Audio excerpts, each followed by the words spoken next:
इस वीडियो में हम बात करने वाले हैं यूपी पुलिस कांस्टेबल भर्ती 2026 के बारे में। अगर आप लोग भी इंटरमीडिएट पास हैं तो आप लोग इस भर्ती के अंतर्गत ऑनलाइन आवेदन कर सकते हैं। टोटल पोस्ट की बात करें तो यहाँ पर 32,679 पद हैं और इसमें कैटेगरी वाइज भी पोस्ट आप लोग यहाँ पर देख सकते हैं कि कौन से पदों पर कितनी क्या वैकेंसी आई हुई है। इसके बाद में हम एज लिमिट की बात करें तो 18 वर्ष से 22 वर्ष के बीच में आपकी उम्र होनी चाहिए और जो लेडीज कैंडिडेट हैं तो उनकी उम्र यहाँ पर 18 से 25 वर्ष के बीच में होनी चाहिए। कुछ कैंडिडेट्स को यहाँ पर एज में छूट भी मिल जाएगी। इसके बाद हम बात कर लेते हैं एप्लीकेशन फीस के बारे में। तो यहाँ पर जनरल, ओबीसी और ईडब्ल्यूएस इन लोगों को ऑनलाइन ही 500 रुपए की फीस का पेमेंट करना है। वहीं अगर आप लोग SC ST कैटेगरी से आते हैं तो आपको सिर्फ 400 रुपए की ही ऑनलाइन फीस का पेमेंट करना है।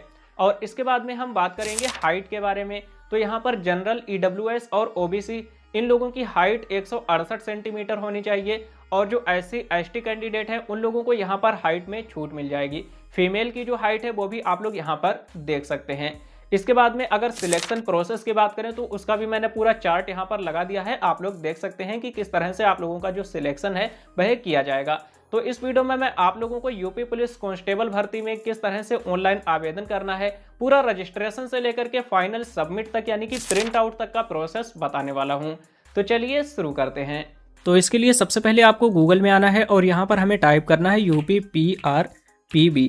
इतना टाइप करने के बाद सर्च करेंगे। हमारे सामने पहले नंबर पर ही ये वाली वेबसाइट आ जाएगी UPPRPB.in। तो हमें यहीं पर एक बार क्लिक कर देना है और इस वेबसाइट का डायरेक्ट लिंक मैं आपको इस वीडियो के डिस्क्रिप्शन बॉक्स में भी दे दूंगा। यहाँ पर हमें ओके वाले ऑप्शन पर एक बार क्लिक कर देना है। अब इस वैकेंसी के अंतर्गत ऑनलाइन अप्लाई करने से पहले आपको यहाँ पर ऑप्शन देखने को मिल जाता है लेटेस्ट नोटिफिकेशंस। इसके जस्ट नीचे ही आपको उत्तर प्रदेश पुलिस में आरक्षी नागरिक पुलिस एवं समकक्ष पदों पर सीधी भर्ती 2025 इस नोटिफिकेशन को डाउनलोड कर लेना है, जिसके लिए हमें यहीं पर एक बार क्लिक करना है और क्लिक करने के बाद ये जो नोटिफिकेशन है वह डाउनलोड हो जाएगी। अब यहाँ पर आप लोग इस वैकेंसी के अंतर्गत कंप्लीट इन्फॉर्मेशन देख सकते हैं कि यहाँ पर कौन सी कैटेगरी के लिए कितने पदों पर वैकेंसी आई हुई है। अब हमें यहाँ पर वन टाइम रजिस्ट्रेशन यानी कि OTR कंप्लीट करना होगा। अगर आपने इससे पहले जो यूपी होमगार्ड वैकेंसी आई थी या फिर कोई भी उत्तर प्रदेश पुलिस की वैकेंसी आई थी उसमें आप लोगों ने OTR रजिस्ट्रेशन कंप्लीट कर लिया है तो आपको दोबारा OTR रजिस्ट्रेशन करने की जरूरत नहीं पड़ेगी। लेकिन जो लोग न्यू कैंडिडेट हैं जिसने अभी तक पुलिस में कोई भी वैकेंसी नहीं देखी है तो उन लोगों को यहाँ पर OTR कंप्लीट करना है, जिसके लिए आपको रजिस्टर हेयर वाले ऑप्शन पर एक बार क्लिक कर देना है। और क्लिक करने के बाद में OTR रजिस्ट्रेशन का पेज हमारे सामने कुछ इस तरह से आ जाएगा। अब यहाँ पर सबसे पहले आपको अपनी ईमेल आईडी को एंटर कर देना है। ईमेल आईडी फिल करके जनरेट OTP वाले ऑप्शन पर क्लिक करेंगे। आपकी ईमेल आईडी पर OTP आएगा, OTP फिल करके सबमिट कर देंगे। इसी तरह से यहाँ पर हमें अपने मोबाइल नंबर को एंटर करना है। जनरेट OTP वाले ऑप्शन पर क्लिक करेंगे। हमारे मोबाइल नंबर पर OTP आएगा, OTP फिल करके वेरीफाई एंड प्रोसीड वाले ऑप्शन पर क्लिक करना है। नेक्स्ट पेज हमारे सामने यहाँ पर वेरिफिकेशन का आ जाएगा। तो अब हमें यहाँ पर अपने आधार कार्ड को वेरीफाई करना है। देन इसके बाद में व्यक्तिगत जानकारी फिल करनी है और अपना एक पासवर्ड क्रिएट कर लेना है। पासवर्ड क्रिएट करने के बाद में आप लोगों को डिक्लेरेशन देकर सबमिट कर देना है। आपका यहाँ पर जो OTR है वह सक्सेसफुली कंप्लीट हो जाएगा। OTR में रजिस्ट्रेशन करने के बाद में दोबारा से आपको इसी वेबसाइट के होम पेज पर आ जाना है। ऑप्शन देखने को मिल जाता है लॉगिन विद अकाउंट। हमें इसी वाले ऑप्शन पर एक बार क्लिक कर देना है। अब हमें यहाँ पर अपने मोबाइल नंबर को फिल करना है जिस भी मोबाइल नंबर के माध्यम से हमने अपने OTR को कंप्लीट किया था। और मोबाइल नंबर फिल करके OTR रजिस्ट्रेशन करते समय आपने जो भी पासवर्ड क्रिएट किया था उसी पासवर्ड को एंटर करेंगे और पासवर्ड फिल करके लॉगिन वाले ऑप्शन पर एक बार क्लिक करेंगे। अब आपसे पूछा जा रहा है कि आप लॉगिन करने के लिए ईमेल आईडी पर OTP प्राप्त करना चाहते हैं या मोबाइल नंबर पर। तो हम यहाँ पर सेंड OTP टू फोन इस वाले ऑप्शन को सिलेक्ट करेंगे। अब आपने जो भी मोबाइल नंबर OTR रजिस्ट्रेशन करते समय दिया था उस मोबाइल नंबर पर एक OTP सेंड किया जाएगा। तो उस OTP को हमें यहाँ पर फिल करना है और लॉगिन वाले ऑप्शन पर एक बार क्लिक कर देना है। क्लिक करने के बाद आप इस पोर्टल में सक्सेसफुली लॉगिन हो जाएंगे। अब यहाँ पर कुछ नीचे की साइड में आना है, ऑनलाइन एप्लीकेशंस इस वाले ऑप्शन पर एक बार क्लिक कर देना है। क्लिक करने के बाद में अभी आप लोग देख सकते हैं यूपी पुलिस में काफ़ी वैकेंसियाँ चल रही हैं। तो यहाँ पर जिस वैकेंसी के अंतर्गत हम लोग अप्लाई करने वाले हैं तो वो आप लोगों को पहले नंबर पर ही देखने को मिल जाएगी। और यहाँ पर जो ओपनिंग डेट है वह 31/12/2025 है और इसकी जो लास्ट डेट है वह 30 जनवरी 2026 है। तो हमें इसी के अंतर्गत ऑनलाइन आवेदन करना है, इसलिए इस वाले बॉक्स पर हमें एक बार टिक लगाना है और अप्लाई वाले ऑप्शन पर एक बार क्लिक कर देना है। और इसके बाद आपके सामने कुछ इस तरह से पेज आ जाएगा। यहाँ पर देखिए दो ऑप्शन पहले से ही वेरीफाई रहेंगे। जो हमारा आधार कार्ड है वह OTR के जरिए ही वेरीफाई हो चुका है और जो हमारा अकाउंट है वो भी डिजी लॉकर के जरिए वेरीफाई हो चुका है। अब ये जो फॉर्म है वो हमें टोटल 5 स्टेप में कंप्लीट करना है। पहले स्टेप में हमें यहाँ पर अपनी पर्सनल डिटेल को फिल करना है। तो काफ़ी डिटेल यहाँ पर हमारे OTR से ही ले ली जाती है और कुछ डिटेल ऐसी है वो हमें खुद से यहाँ पर फिल करनी होगी। जैसे कि यहाँ पर आप लोगों को अपनी माताजी के नेम को एंटर कर देना है और इसी तरह से आप लोगों को बताना है अपनी वैवाहिक स्थिति कि आप मैरिड हैं या फिर अनमैरिड हैं। और इसके बाद कुछ नीचे की साइड में आ जाना है। पूछा जा रहा है मूल निवास का विवरण, तो सिलेक्ट वाले ऑप्शन पर क्लिक करेंगे। अगर आप उत्तर प्रदेश के निवासी हैं तो यस वाले ऑप्शन को हमें सिलेक्ट कर लेना है। अब यहाँ पर हमें मूल निवास डोमिसाइल प्रमाण पत्र की इन्फॉर्मेशन को फिल करना है, जिसके लिए सिलेक्ट वाले ऑप्शन पर क्लिक करेंगे। आप लोगों का जो भी डोमिसाइल प्रमाण पत्र है यानी कि निवास प्रमाण पत्र वो कौन से डिस्ट्रिक्ट से इशू हुआ है, तो आप लोगों को यहाँ पर उस डिस्ट्रिक्ट का नाम सिलेक्ट कर लेना है। और डिस्ट्रिक्ट का नाम सिलेक्ट करने के बाद में आपका जो निवास प्रमाण पत्र है वह किसके जरिए जारी किया गया है, तो यहाँ पर SDM, DM या फिर ADM तहसीलदार। तो हमने ई डिस्ट्रिक्ट के माध्यम से अप्लाई किया था, हम तहसीलदार वाले ऑप्शन को सिलेक्ट करेंगे। कौन सी डेट को जारी हुआ था, तो वो डेट आप लोगों को इस कैलेंडर के माध्यम से सिलेक्ट कर लेनी है और ये जो डेट है आपके प्रमाण पत्र पर ही दी हुई रहती है। अब इसी तरह से यहाँ पर आप लोगों को अपने डोमिसाइल सर्टिफिकेट एप्लीकेशन नंबर को फिल करना है और यहाँ पर आप लोगों को सर्टिफिकेट सीरियल नंबर को फिल करना है। ये दोनों नंबर भी आप लोगों के सर्टिफिकेट पर ही दिए हुए रहते हैं। अब हमें कुछ नीचे की साइड में आ जाना है और अपनी श्रेणी यहाँ से सिलेक्ट करना है। तो सिलेक्ट वाले ऑप्शन पर क्लिक करेंगे जिसमें कि general, EWS, OBC, SC, ST सभी लोग अप्लाई कर सकते हैं। हमने यहाँ पर कैटेगरी को सिलेक्ट कर लिया और यहाँ पर आई अंडरस्टैंड वाले ऑप्शन पर क्लिक करेंगे। जैसे कि अगर आप लोग जनरल के अलावा और कोई भी कैटेगरी सिलेक्ट करते हैं तो यहाँ पर आप लोगों को अपने कास्ट सर्टिफिकेट की भी इंफॉर्मेशन देनी होती है। सबसे पहले तो आप लोगों को यहाँ पर सिलेक्ट वाले ऑप्शन पर क्लिक करेंगे, कौन सी डिस्ट्रिक्ट से आपका कास्ट सर्टिफिकेट इशू हुआ है उस डिस्ट्रिक्ट का नाम सिलेक्ट करेंगे, किसके द्वारा इशू हुआ है वो आपको सिलेक्ट करना है और कौन सी डेट को इशू हुआ है तो वो डेट हमें यहाँ से सिलेक्ट कर लेनी है। सेम इसी तरह से आप लोगों को यहाँ पर कास्ट सर्टिफिकेट का एप्लीकेशन नंबर फिल करना है और यहाँ पर आपको सर्टिफिकेट सीरियल नंबर फिल करना है। इसके बाद में यहाँ पर आप लोगों को अपने कंप्लीट एड्रेस को फिल करना है, जिसमें कि सबसे पहले आपको अपने स्टेट का नाम यहाँ से सिलेक्ट कर लेना है। स्टेट का नाम सिलेक्ट करने के बाद में हमें यहाँ पर अपने डिस्ट्रिक्ट का नाम सिलेक्ट करना है और इसके बाद यहाँ पर कंप्लीट एड्रेस फिल करेंगे। इसमें हमें अपने विलेज, पोस्ट ऑफिस, तहसील, डिस्ट्रिक्ट सभी कुछ यानी कि कंप्लीट एड्रेस आपको यहाँ पर फिल करना है। नीचे आपको यहाँ पर अपने पुलिस स्टेशन का नाम फिल करना है और आपके एरिया का जो पिन कोड है वो हमें यहाँ पर फिल कर देना है। इसी तरह से आपको अपने स्थायी पता को भी फिल कर देना है। अगर आपका परमानेंट एड्रेस और करंट एड्रेस दोनों सेम है तो आप लोगों को बिल्कुल सेम एड्रेस ही यहाँ पर फिल कर देना है और आप चाहें तो यहाँ पर इस वाले ऑप्शन को भी टिक लगा सकते हैं, जिससे कि ऑटोमेटिक ही जो आपका एड्रेस है वो यहाँ पर फिल हो जाएगा। कुछ नीचे की साइड में आ जाना है, यहाँ पर गृह, जिला एवं राज्य यानी कि होम, डिस्ट्रिक्ट एंड स्टेट। तो सिलेक्ट स्टेट वाले ऑप्शन पर क्लिक करेंगे। जो भी आपका होम स्टेट है वो सिलेक्ट करेंगे और जो आपका होम डिस्ट्रिक्ट है वो आपको यहाँ पर सिलेक्ट करना है और सभी कुछ इन्फॉर्मेशन को अच्छे से फिल करने के बाद हमें यहाँ पर सेव वाले ऑप्शन पर क्लिक करना है। हमारी इन्फॉर्मेशन सेव हो चुकी। अब नेक्स्ट वाले ऑप्शन पर क्लिक करेंगे। नेक्स्ट पेज हमारे सामने कुछ इस तरह से आ चुका है। अब आपको यहाँ पर बताना है क्या आप स्वतंत्रता संग्राम सेनानी के आश्रित हैं, अगर हैं तो यस करेंगे, नहीं तो नो वाले ऑप्शन को सिलेक्ट करेंगे। अगर भूतपूर्व सैनिक हैं तो यस करेंगे, नहीं तो इसमें भी नो वाले ऑप्शन को सिलेक्ट कर लेना है। इसी तरह से यहाँ पर पूछा जा रहा है कि आप यूपी गवर्नमेंट के एम्प्लॉय हैं, तो यहाँ पर सिलेक्ट वाले ऑप्शन पर क्लिक करके यस करेंगे तो आपको इन्फॉर्मेशन भी फिल करनी है और अगर नहीं है तो नो वाले ऑप्शन को सिलेक्ट कर लेना है। अब यहाँ पर पूछा जा रहा है होम गार्ड विवरण, क्या आपने कम से कम 3 साल के लिए होम गार्ड के रूप में सेवा की है, तो अगर आपने सेवा की तो यस करेंगे और इसमें आप लोगों को एज वगैरह की छूट भी मिल जाती है। अगर नहीं की तो नो वाले ऑप्शन को सिलेक्ट करके सेव वाले ऑप्शन पर क्लिक करेंगे और नेक्स्ट वाले ऑप्शन पर क्लिक कर देना है।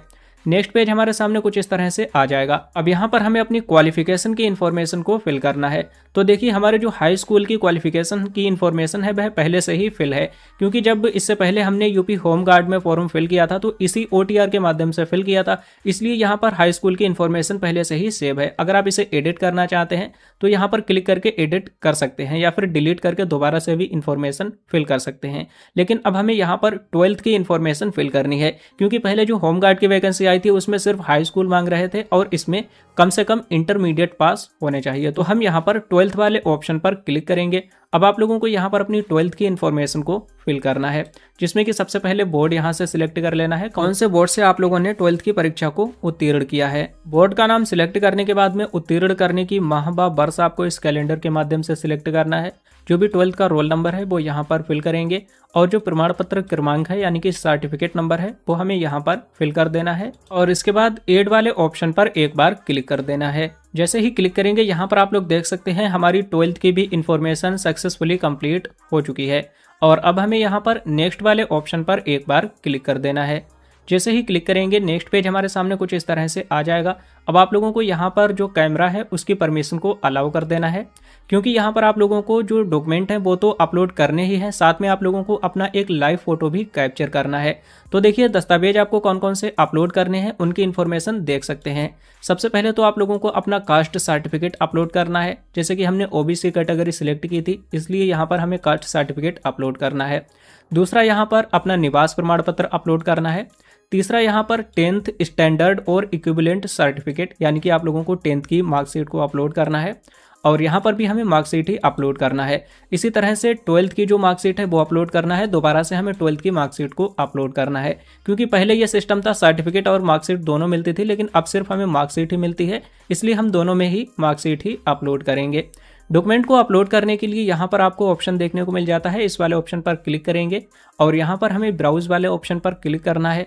जहाँ कहीं पर भी आपके दस्तावेज रखे हैं वो हमें यहाँ पर सिलेक्ट करके ओपन वाले ऑप्शन पर क्लिक करना है और सेव वाले ऑप्शन पर क्लिक कर देना है और इसके बाद ओके वाले ऑप्शन पर क्लिक करेंगे। तो हमारा यहाँ पर एक दस्तावेज अपलोड हो चुका है। इसी तरह से हमें सभी दस्तावेज को यहाँ पर अपलोड कर देना है। तो अभी आप लोग देख सकते हो हमने सभी दस्तावेज को अपलोड कर दिया है, इसलिए यहाँ पर अपलोडेड लिख करके आ चुका है। अगर आप किसी भी दस्तावेज को देखना चाहते हैं तो इस वाले ऑप्शन पर क्लिक करके उसे देख सकते हैं। अगर गलत दस्तावेज अपलोड हो चुका तो डिलीट वाले ऑप्शन पर क्लिक करके डिलीट करके दोबारा से उस डॉक्यूमेंट को अपलोड कर सकते हैं। अब कुछ नीचे की साइड में आ जाना है। यहाँ पर जो फोटो है वो हमें लाइव अपना कैप्चर करना होगा, फोटो यहाँ पर अपलोड नहीं करना है। और फोटो कैप्चर करने से पहले आप लोगों को यहाँ पर सैंपल भी देख लेना है कि किस तरह से हमें फोटो को कैप्चर करना है। जैसे कि सिर्फ फेस आप लोगों को कैप्चर नहीं करना है, इस टाइप का भी फोटो नहीं चलेगा। आपको अपने फेस पर कोई भी सनग्लासेस वगैरह या चश्मा नहीं लगाना है और जो बाल हैं वो आंखों पर नहीं आने चाहिए। जो बैकग्राउंड है मल्टीपल बैकग्राउंड नहीं होना चाहिए। फोटो आपका ब्लर नहीं होना चाहिए और इसी तरह से यहाँ पर आप लोग देख सकते हैं ऐसे जो फोटो हैं वो नहीं चलेंगे। जो सही तरीका है वो ये वाला है, बिल्कुल क्लीन आपका फेस दिखना चाहिए, प्रॉपर लाइटिंग रहनी चाहिए, बैकग्राउंड बिल्कुल वाइट होना चाहिए, तो ये वाला फोटो चलेगा। अभी मैं आपको लाइव अपना एक फोटो कैप्चर करके दिखा देता हूँ। तो लाइव फोटो कैप्चर करने के लिए आप लोगों को यहाँ पर ऑप्शन देखने को मिल जाता है कैप्चर लाइव इमेज, हमें इसी वाले ऑप्शन पर क्लिक करना है। अब आप लोगों को यहाँ पर जो आपका फेस है बिल्कुल कैमरा के सामने रखना है, लाइटिंग प्रॉपर रहनी चाहिए और आप लोगों को अपनी पलकों को एक दो बार झपकना है। नीचे आपको ऑप्शन देखने को मिल जाता है कैप्चर। जैसे ही आपका फोटो बिल्कुल सही से आपको दिखने लगे यानी कि फोटो सही है तो आपको कैप्चर वाले ऑप्शन पर क्लिक कर देना है और यहाँ पर लिख करके भी आ चुका है कि जो आपका फोटो है वह डिजी लॉकर की छवि से बिल्कुल भी मैच हो गया है और यहाँ पर कितना मैच हुआ है उसकी परसेंटेज भी आप लोग देख सकते हैं। इसके बाद कुछ नीचे की साइड में आएंगे, यहाँ पर जो हमारा फोटो है वह कुछ इस तरह से आ चुका है। अब हमने फोटो तो यहाँ पर कैप्चर कर लिया, सिग्नेचर को भी हमें अपलोड करना होगा, लेकिन सिग्नेचर अपलोड करने से पहले आप लोगों को ध्यान रखना है इसका जो साइज है वह मैक्सिमम 20 KB और मिनिमम 5 KB रहना चाहिए, जिसके लिए ब्राउज वाले ऑप्शन पर क्लिक करेंगे और इसके बाद जहाँ कहीं पर भी आपके सिग्नेचर रखे हैं वो आप लोगों को यहाँ पर सिलेक्ट करके ओपन वाले ऑप्शन पर क्लिक कर देना है। यहाँ पर आप लोगों को इस वाले ऑप्शन पर टिक लगा देना है और हमारे जो सिग्नेचर हैं वह यहाँ पर सक्सेसफुली अपलोड हो जाएंगे। तो अभी आप देख सकते हैं हमारा फोटो और सिग्नेचर दोनों अपलोड हो चुके हैं और हमने सभी डॉक्यूमेंट्स को भी अपलोड कर दिया है। अब कुछ नीचे की साइड में आना है, सेव वाले ऑप्शन पर क्लिक करेंगे और नेक्स्ट वाले ऑप्शन पर एक बार क्लिक कर देना है और अब नेक्स्ट पेज आपके सामने कुछ इस तरह से आ जाएगा, जिसमें कि हमें पोस्ट का प्रेफरेंस देना है। तो जिस भी पोस्ट में आपका सबसे ज्यादा इंटरेस्ट हो आप लोगों को उसे पहले नंबर पर प्रेफरेंस देना है। इसी तरह से दूसरे नंबर पर 3, 4 और 5 प्रेफरेंस आप लोग यहाँ पर दे सकते हैं, जिसमें कि पहली पोस्ट का नाम है कांस्टेबल सिविल पुलिस, इसमें मेल फीमेल दोनों प्रेफरेंस दे सकते हैं और जो 4 हैं उसमें सिर्फ मेल ही प्रेफरेंस दे सकते हैं। अगर कोई फीमेल यहाँ पर अप्लाई कर रही तो उसके लिए यहाँ पर अलग से जो पोस्ट प्रेफरेंस है उनका ऑप्शन आ जाएगा। अब यहाँ पर दूसरी पोस्ट का नाम है कांस्टेबल PSC, तीसरा यहाँ पर कांस्टेबल स्पेशल सिक्योरिटी फोर्स, चौथा यहाँ पर कांस्टेबल माउंटेन पुलिस और 5वां जेल वार्डर। तो एक एक करके आप लोगों को इन 5 में ही प्रेफरेंस दे देना है और पोस्ट प्रेफरेंस देने के बाद कुछ नीचे की साइड में आना है। यहाँ पर 3 ऑप्शन देखने को मिल जाएंगे, जिसमें कि पहला ऑप्शन है कंप्यूटर ओ लेवल प्रमाण पत्र। अगर आपके पास में कंप्यूटर ओ लेवल का प्रमाण पत्र है तो यहाँ पर यस करेंगे, नहीं तो नो वाले ऑप्शन को सिलेक्ट करेंगे। इसी तरह से अगर आपने यहाँ पर प्रादेशिक सेना में सेवा दी तो यस करेंगे, नहीं तो नो वाले ऑप्शन को सिलेक्ट करना है। राष्ट्रीय कैंडिडेट कोर का बी प्रमाण पत्र है तो यस करेंगे, नहीं तो इसमें भी नो वाले ऑप्शन को ही सिलेक्ट कर लेना है। अब कुछ नीचे की साइड में आ जाना। यहाँ पर जो घोषणा पत्र के जितने भी बॉक्सेस दिखाई दे रहे हैं सभी पर आप लोगों को एक एक करके टिक लगा देना है। और भी कुछ नीचे की साइड में आएंगे, यहाँ पर आप लोगों को सिलेक्ट वाले ऑप्शन पर क्लिक करके तीनों में ही यस वाले ऑप्शन को ही सिलेक्ट कर लेना है।